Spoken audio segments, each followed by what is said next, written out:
Orang Muda Katolik atau OMK Gereja Katedral Kristus Raja Tanjung Karang membuat pohon Natal dengan menggunakan 1.200 botol minuman mineral bekas dengan ketinggian 3,5 meter.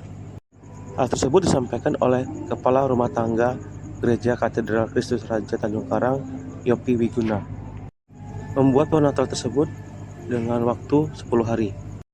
Botol-botol bekas tersebut diperoleh dari warga. Pada waktu yang bersamaan juga, tim Jibom Gegana Brimopolda Lampung melakukan sterilisasi untuk memastikan perayaan ibadah Natal berjalan dengan lancar. Membuat pohon Natal ini temanya pakai apa nih, Bang?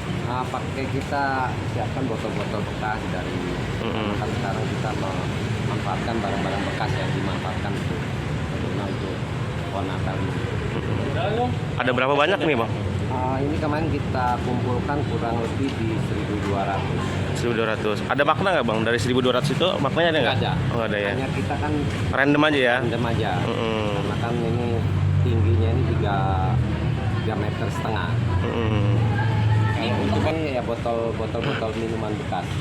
Dikumpulin dari mana, Mas? Mineral ya. Dikumpulin dari mana? Kumpulin dari setiap warga. Warga. Setiap warga kita kumpulkan, mana siapa yang mengumpulkan semua barang-barang daripada dibuang kan. Kita kumpulkan. Temanya go green, Mas. Ya, Temanya go green.